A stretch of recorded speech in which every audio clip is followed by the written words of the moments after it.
Amen. Okay, my brother, 3 best things or top things today for you. She's from them. Okay? This meal went okay. Amen. May not have been good, but it went okay.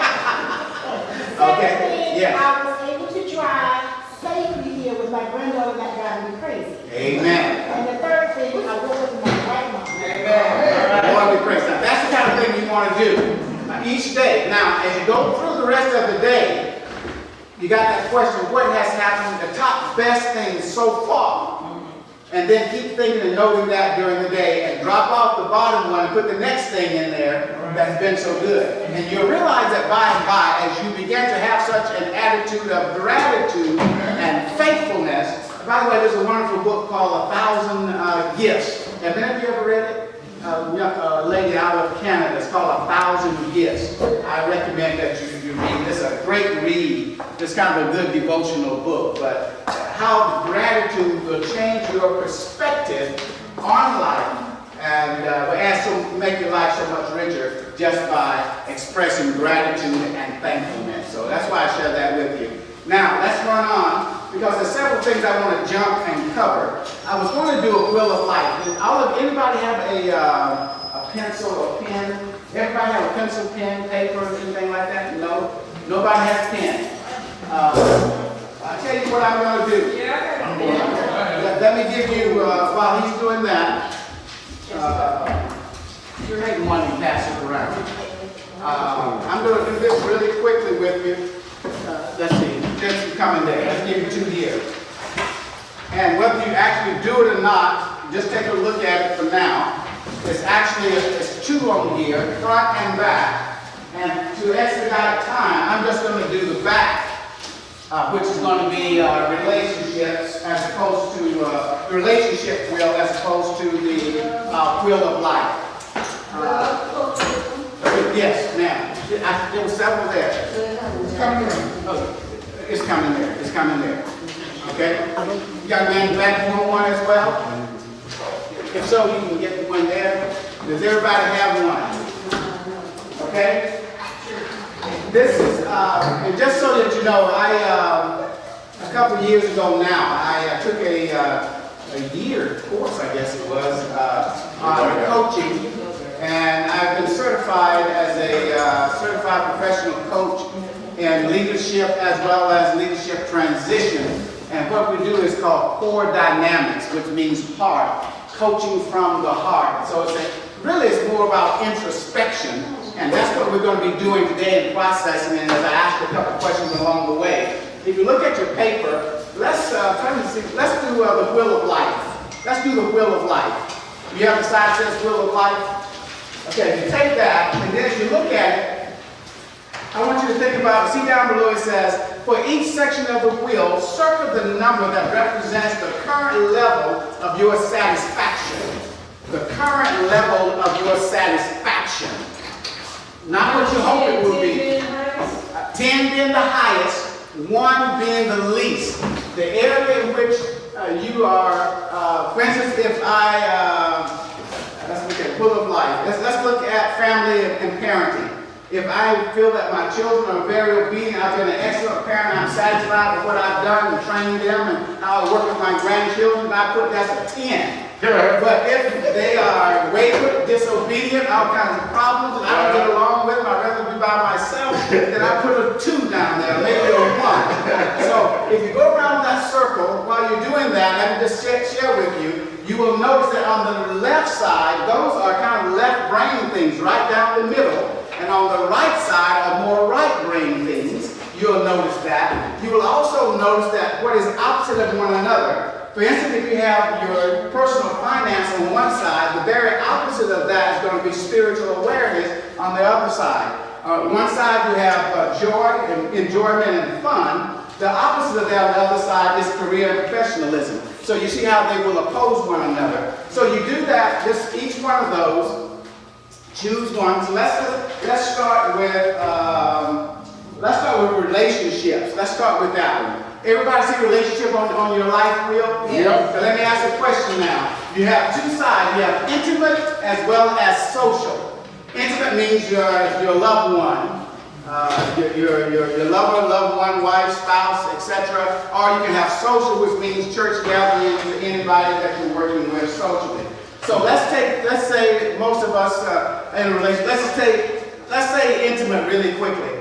So on a scale of 1 to 10, how satisfied are you with your present relationship? Now you can think of a particular relationship. You can think of your son, your daughter, your husband, your wife. You know what relationship you're thinking about. But think about a particular relationship and how satisfied you are. Not how great it is, but how satisfied you feel about that relationship. 1 being the least satisfied, 10 being the greatest. Okay? And then once you do that, then I have a major question for you. What number is anybody willing to share a number there? Well, if it's low, you don't want to share that. But, okay, yes. It is what it is? Yeah, it is what it is. Yes. Intimate, thinking of one person, put a 5. Put a 5. Okay, now, but listen to, as she said, she put a 5. So, why not, is that 5, let me put this, is that 5 closer to a 6 or closer to a 4? It's probably closer to a 6. Closer to a 6, okay? What would it take for you, for that number to reach 8 or 9?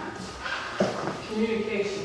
Okay, communication, okay, beautiful. So that's where you kind of look and see on these other things in this list. You look at them in terms of your finances. You ask the question, would it be higher or lower, depending on what's happening with me. What is my perception of that? And we're going to talk about awareness, and that's one of the main things I want to look at. So you do that with the wheel of life. And then what you do, once you finish that, you get all 8 of these, I guess it is. 1, 2, 3, 4, yes, 8. You do that 8, and then you make a circle and connect all the dots that you've circled.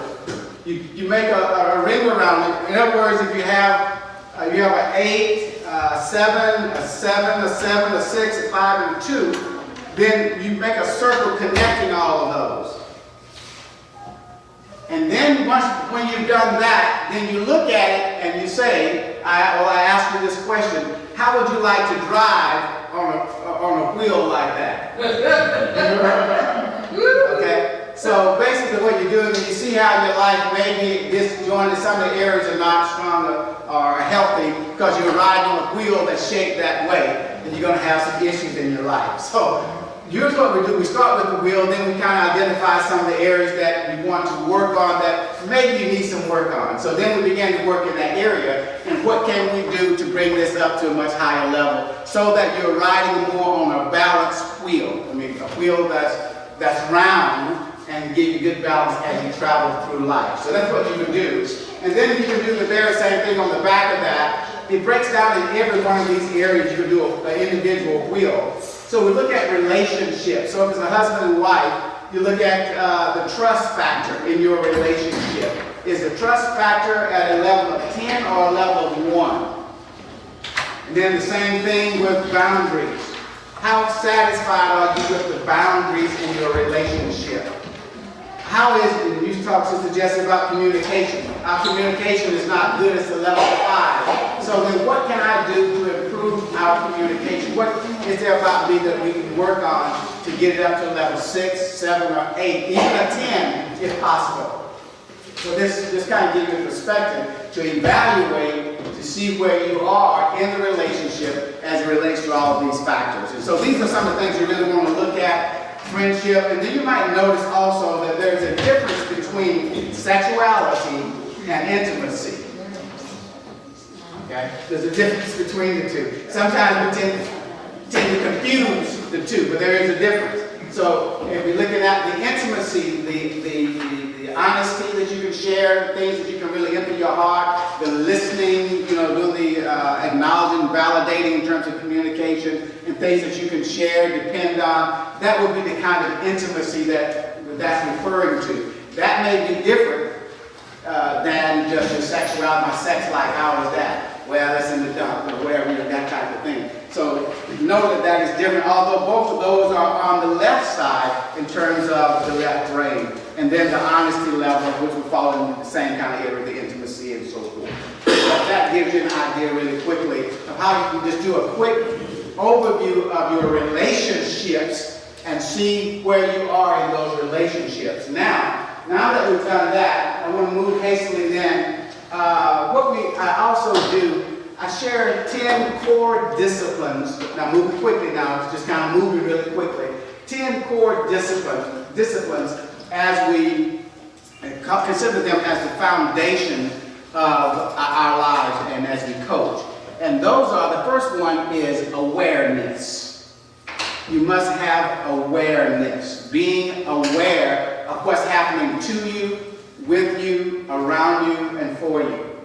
A lot of people just aren't aware of what's going on. They're living, but they aren't aware of what's going on. For instance, you go outside and you get in your car, you're oblivious to the man standing over on the corner waiting for you to open the door so he can attack you. You just aren't aware of what's going on. And so one of the first things is that we must become aware of what's happening to us. Like right now, are you aware of how you're feeling? Is your tie too tight, or is it too cold in here? Because it's those types of things that will affect you mentally and cause you to relate differently to people around you. So you need to, first of all, to be aware of what's happening, what's going on in your life. Some folks are just oblivious to what's going on. You talk to them, you say, don't you see that? No, they don't see it. He's like, oh, I can't help you. Because first of all, you got to recognize, be aware of what's happening with you, around you, to you, etc. So that's what you want to do, is to be aware. So, and then secondly is to accept that. When you become aware of what is, then accept that.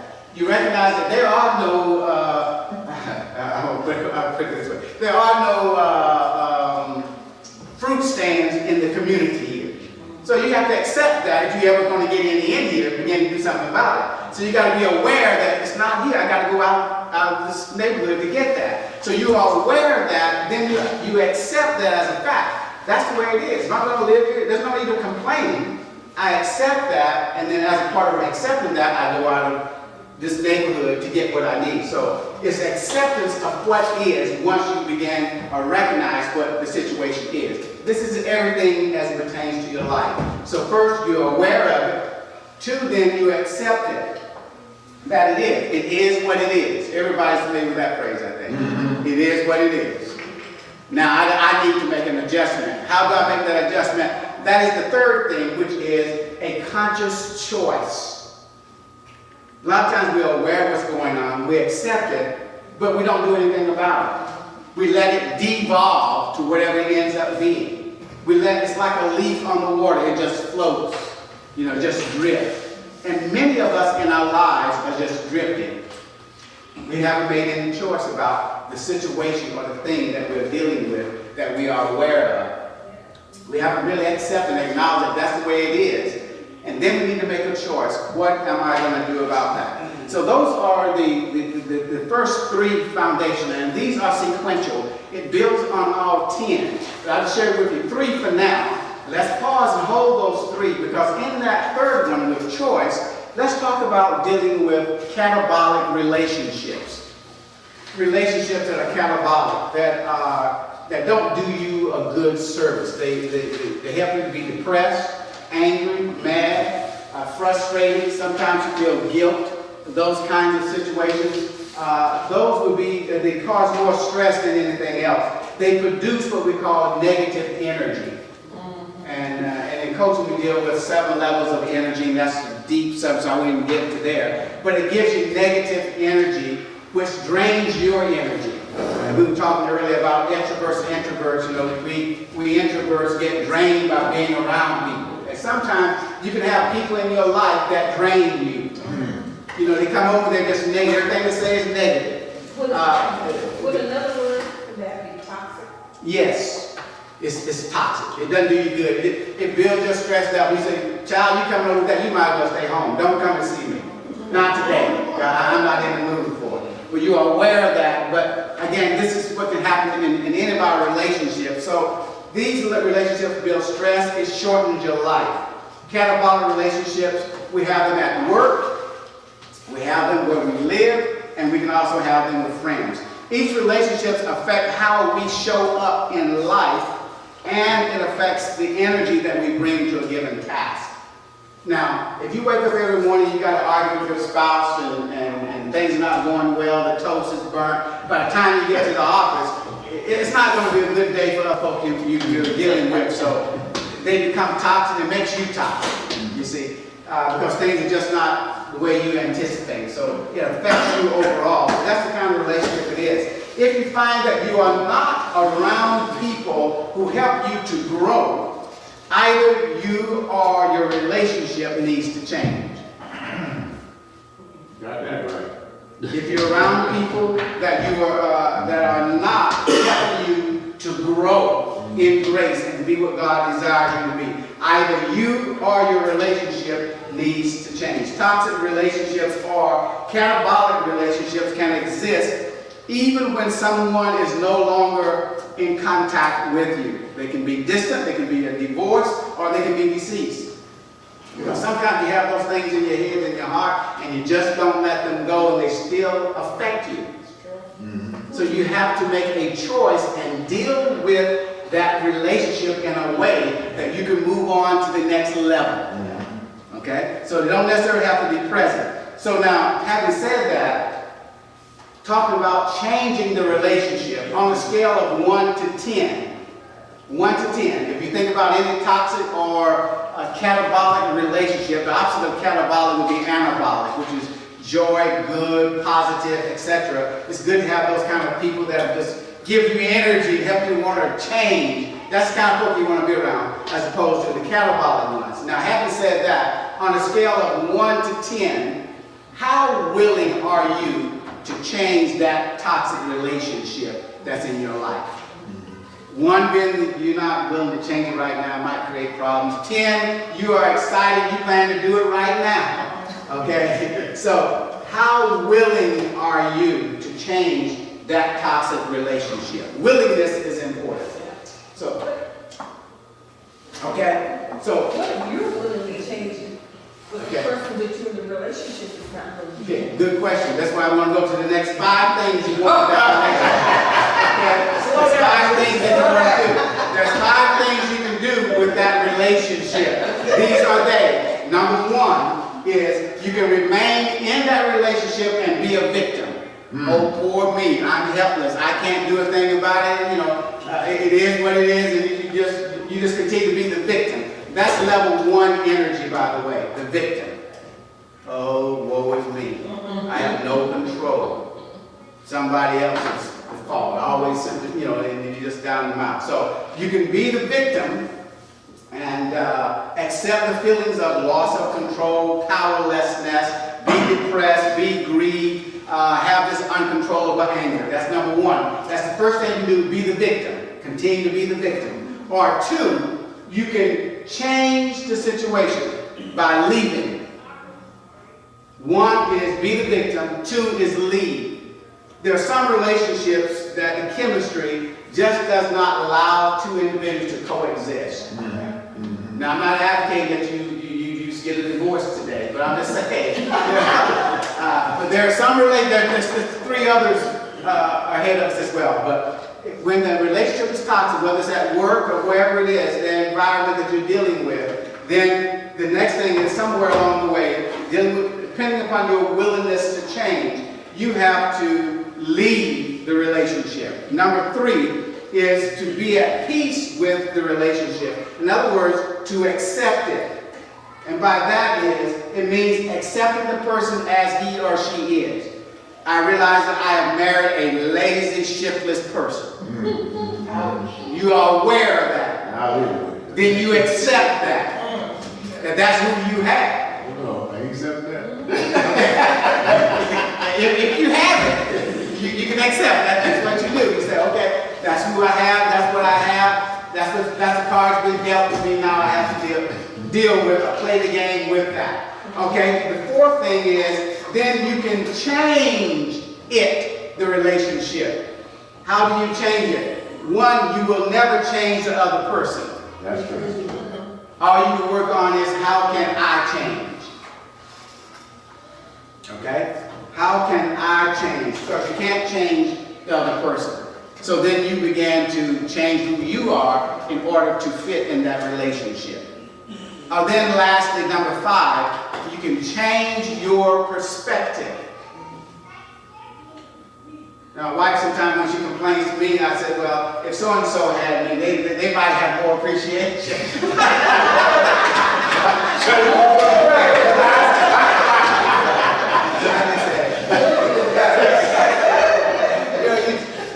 What you need is a different perspective.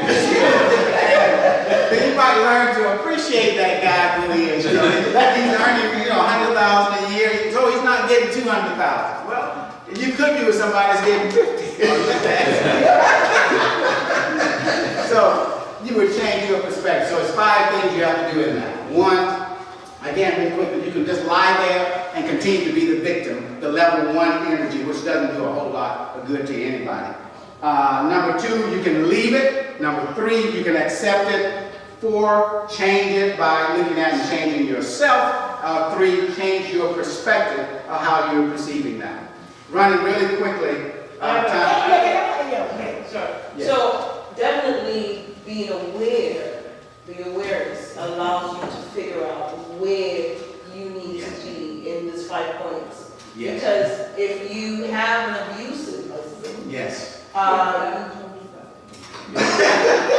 right. you have an abusive husband, Yeah. you know, you're aware Yes. it's not healthy.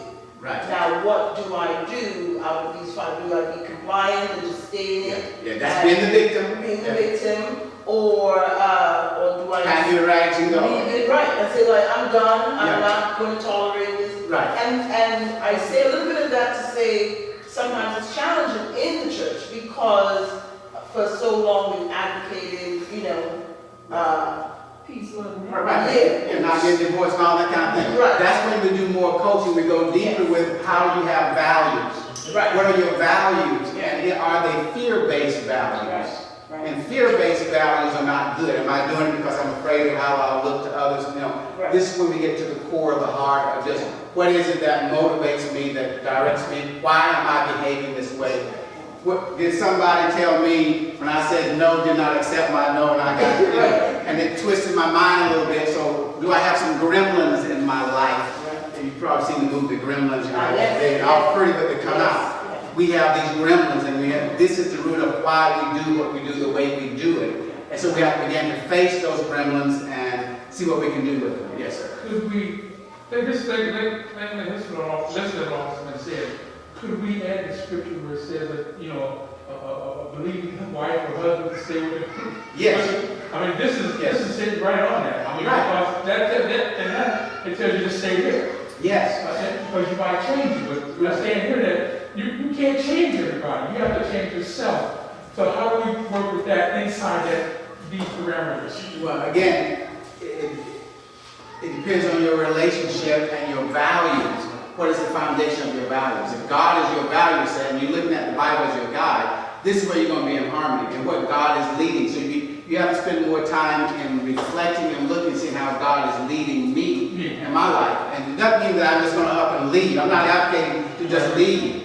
I'm saying that you must be aware of what is. Now I need to do something about it. Maybe it is I need to change my perspective. God give me grace to change if I need to change. And not that I'm just going to up and leave my spouse, but God help me to have grace to live. I need to be aware of that. How that affects me as I go out into the community, as I work every day. How does that relationship affect me? And the stress level that will wear on you and shorten your life unless you learn to adjust. So therefore, I need to do more deep breathing exercises. I'm going to go home and deal with a contentious wife, as Solomon said, you don't want to be on the roof. If I got to get in the house with that contentious woman, I got to do some deep breathing. I got to pray more. I got to spend more time in solitude. Whatever it's going to take to help me to be able to adjust to that. So basically what we've covered so far is really looking at yourself. Yes. Perspective. Yes. You got to understand who I am. If I don't know who I am, how can I even deal with somebody else?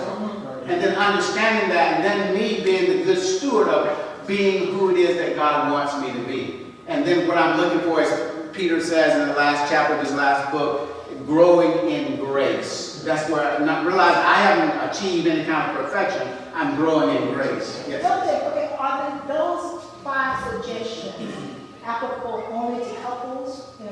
No. Because Every kind of relate, grandchildren, okay, well, children, how about co-workers? co-workers, work. Okay, now I want to ask, okay, because you can't always leave your job and keep going to different jobs.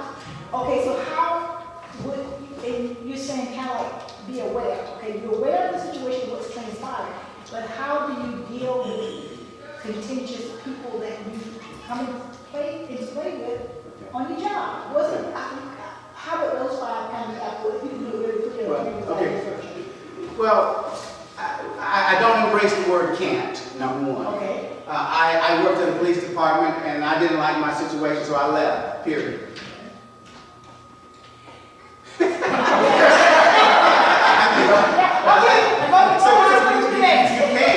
So it's being aware and then choosing rather than sitting and floating on a river, just drifting wherever it leads me. I have to make a choice and do something about this scenario.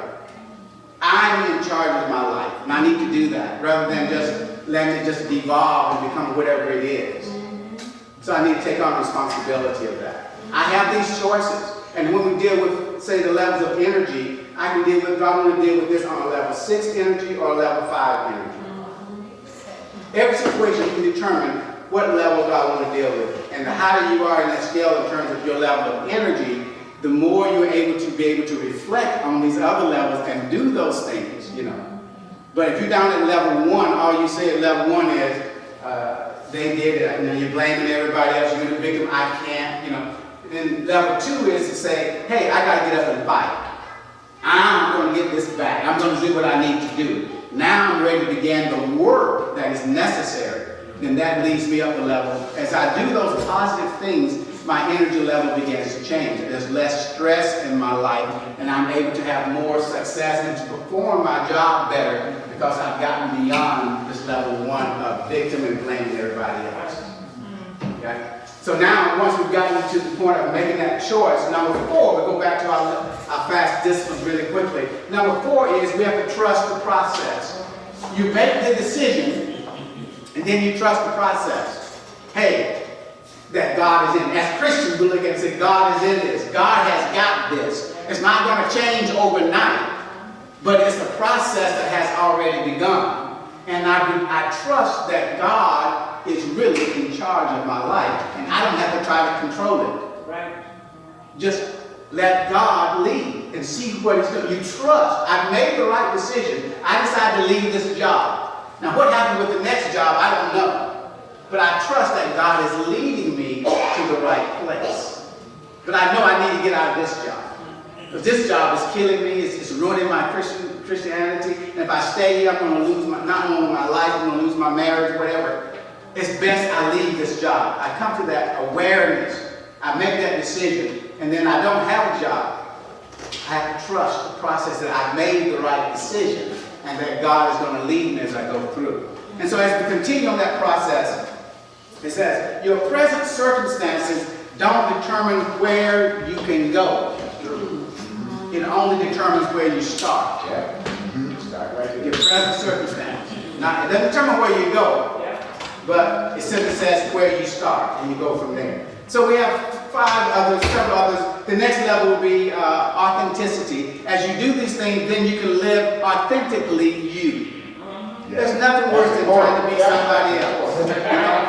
Now you're doing what's really reflecting the core of who you are. You're living your values, your core values, which are God-centered. And so then you can be authentically you. Then you can be fearless in your decision.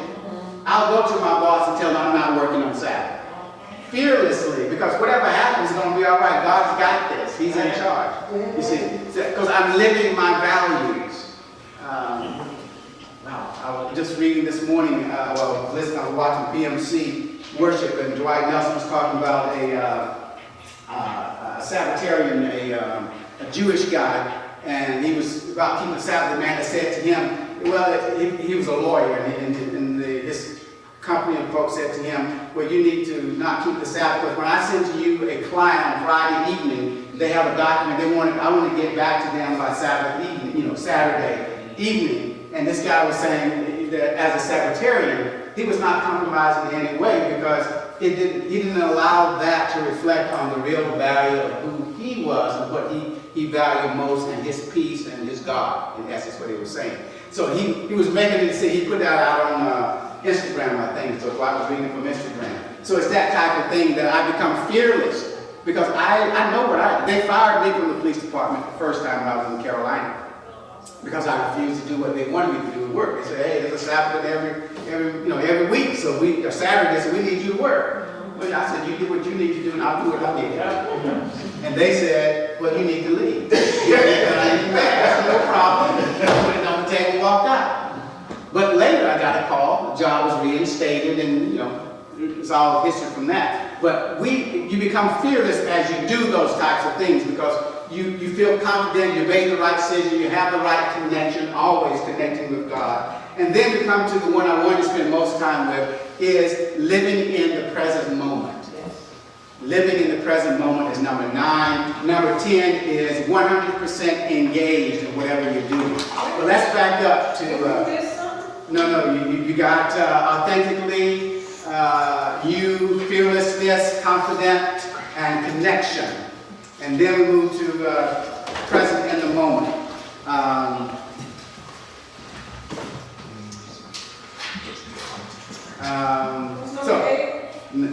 Number 8 is connection. 9 is present in the moment, being present in the moment. And then finally, 100% engaged, energetically engaged. So let me move really quickly and say this. Each moment, talk about now being in the moment. Each moment describes who you are, and it gives you an opportunity to decide if that's who you want to be. Every moment describes who you are, and it gives you an opportunity to decide that that's who you want to be. Oprah Winfrey says this: doing the best at this moment puts you in the best place for the next moment. You get that? Doing your best with this moment puts you in the best place for the next moment. And most of us we try to, we don't, but we try to live either in the past or in the future. And we miss so much because we're not in the present moment. Yeah. You can't, the only thing we have is now. There's nothing else but now. The next couple seconds you don't have. The past is already gone. And yet we sit around daydreaming about the past, worrying about the future. As a matter of fact, you can't worry in the present tense. Worry is about the next minute. Even if you're at a bridge and you're about to fall off, you're worried about you going to fall. Not that you have fallen, you're going to fall. That's your fear. And those are things that cripple us. So we need to learn, particularly in the relationships, is to enjoy the moment that we're in. Folk are talking to us and we're not paying any attention. If we're listening at all, we're halfway listening and anticipating what we are going to say to rebut what they're saying. We're not in the moment to listen. Good listening always has acknowledging and validating and nodding and, reframing, rephrasing, kind of listening, but we aren't listening. We're just waiting for you to stop so I can start talking. And so we're not in the moment, So trying to be in the moment. George Bernard Shaw says this: people who get on in this world are the people who get up and look at the circumstances they want, and if they can't find them, make them. Okay? So now is the time. That's all that we have. So listen to this. I'm going to ask a couple of questions. When you take an action, whatever action it happens to be, is it to enjoy the experience or to get it done? When you're enjoying it? When you take an action, do you do it to get it done? When you decide to make the bed, is it to enjoy the process of making the bed? No, or do you do it to just get it done? Okay.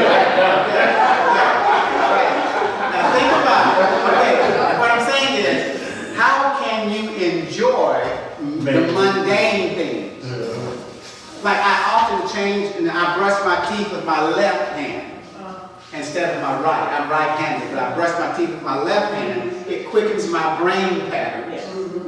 It strengthens my brain for the day, and it changes the dynamic, and I'm cognizant because I'm now going to do it, and I have the 2-minute timer I'm looking at, and I'm going to brush.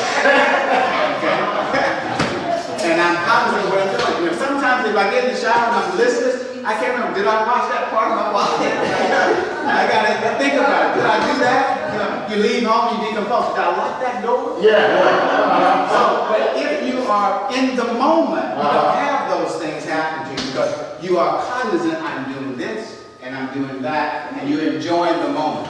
Most meals we have, I beg your pardon? You won't be looking for your keys. But you know where you place them.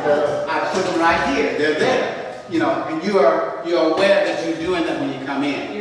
And so you're in the moment, and you can recall it more readily. We sit down for meals, and usually, unless it's the Thanksgiving meal, it's to gobble it up. Hey, man. A real nice dinner. You say you're going out to dinner with the spouse, you know, and you want to go out and sit and enjoy.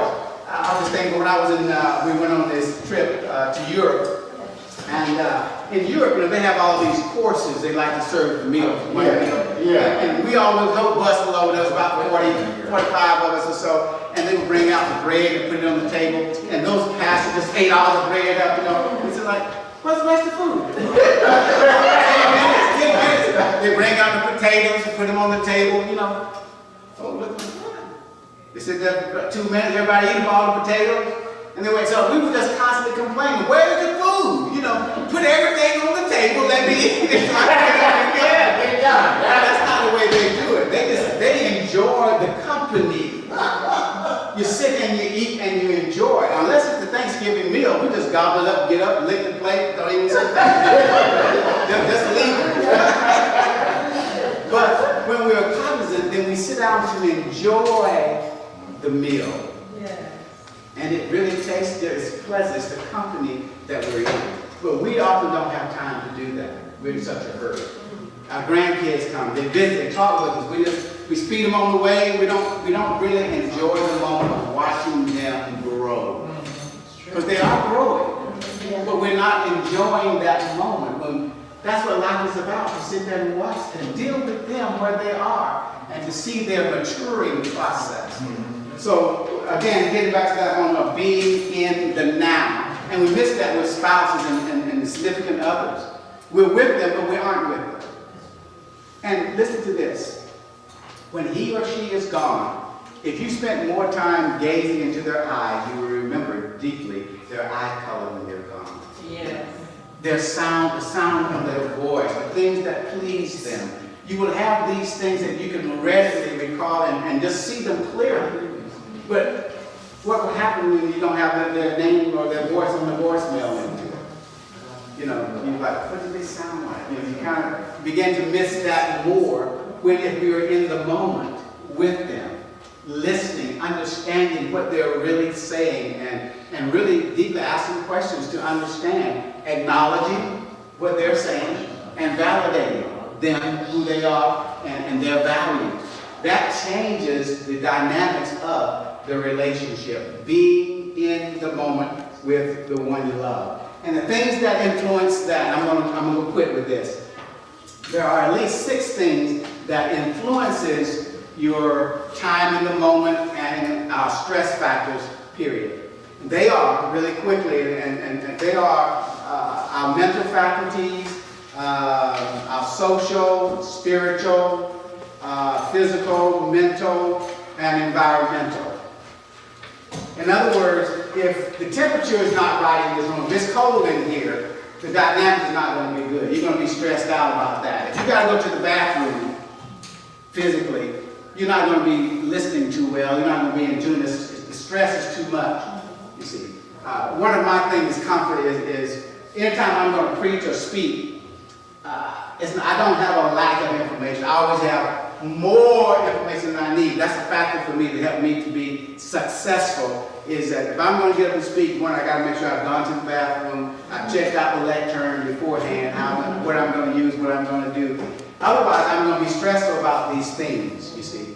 And so if I want to give my best performance, if I want to do my best, then I need to make sure that these things that influence my stress level are dealt with.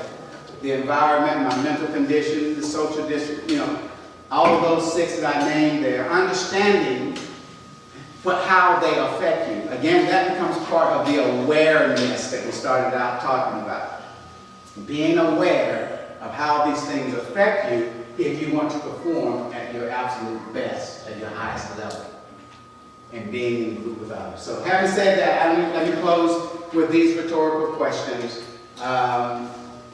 One, how do you experience presence in the moment in your relationship? Anybody like to answer that for us? How do you experience being in the moment in your relationships? For me, engage in eye contact and not to let anything else distract. Sitting down with each other, physical touch, if I'm communicating with the person at the same time. So I'm fully engaged, fully present. Okay. Even if it's a friend, I'm comfortable enough to touch them so that if they're distracted, I can bring them back into that moment so that I'm present. Super. Very good. Good self-awareness. Good self-awareness. Absolutely. Anybody else? Yes. I got a little girl in a relationship. Right. And so when somebody give her a paint set Yes. to bring home, Uh-huh. and she got a playroom, Yes. and she's painting. Yes. She's getting it all over everything, the floor, she's getting, but I don't fuss at her about that because I'm watching what she's doing. Right. So I'm not worried about cleaning up the mess. Right. Yeah, so. Okay. Beautiful. And I know for myself, if I'm watching a football game, don't try to talk to me. That's right.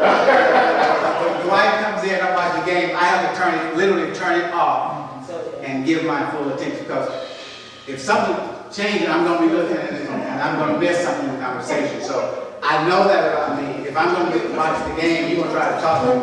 You all know me by now. He's watching the game, don't bother. But if she's going to talk to me, then I turn off the game. I mean, it's not that important in the first place. I mean, nothing should be, but so you turn it off, at least I do, so that I can now focus on what is it that you're saying to me, so that we're together. Or if I'm working on something, I push it aside, so I'm not trying to get back to it. So I can focus on you at this point, so I'm hearing you and I'm being with you, I'm present. How do you gauge the balance? Because of course you're engaged in your game as well. So this is the Super Bowl, but your wife needs you to take the dog for a walk. To prevent contention between husband and wife. Is it now for the wife to say, I need to understand that moment he needs? Or is it for the husband to say, how do you balance that? The responsibility lies on both. Okay. And when, I can tell my wife 90 times, don't do this. I might well not have said it anyway. She may say to me, 110 times, put the lid down. Right. I may very forget the lid anyway. Right. So it just happens. So, but even if she comes in and talks to me and the game is on, I already know my values. Yeah.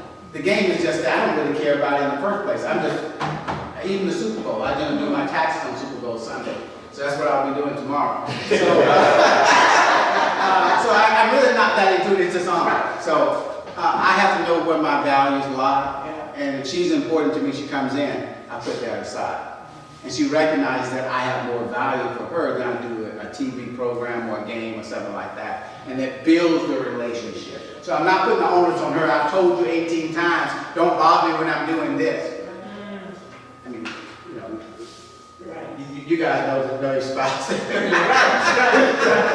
do what they do, you love them anyway. And so I have to look at the onus is on me to meet the things that I value most, and it's relationship as opposed to objects and things. Well, sometimes you have to just remember, for me, I think about it, sometimes I just have to remember to put it aside, because sometimes they want to test you, see this. Absolutely. It's always a test. Yeah. Okay. So I'm going to quit with that. May I leave you some thoughts? Let me read 3 thoughts I'll leave with you. You can take them and do what you want to do with them. Be aware of other people's desires. Be aware of other people's desires. Secondly, always look for yourself in others and others in yourself. It affirms the oneness of the human family. And lastly, there are 6 billion people on the planet, and 5.9 billion of them go to bed every night starving for one honest word of appreciation. Show appreciation. There's about 6 billion people in the world, and 5.9 billion of them go to bed every night without one sincere. It's 8 billion people. I beg your pardon? 8 billion people in the world. Yeah, it's getting on up there. I'm just saying. 2 million was born since he did that. As we speak, it's more down. So, just a phrase of saying, that we need to show more appreciation. People don't gear appreciation much anymore. And so, take the opportunity to be grateful, appreciate others, look at what their desires are. As a matter of fact, Dale Carnegie, Earl Nightingale, Napoleon Hill talks about how you can become totally wealthy by simply fulfilling the desires of others. That's how, if you want to become wealthy, find out what other people want and make sure they get it. And eventually you'll become wealthy doing that. So, thank you for your time spent at Georgia. Thank you.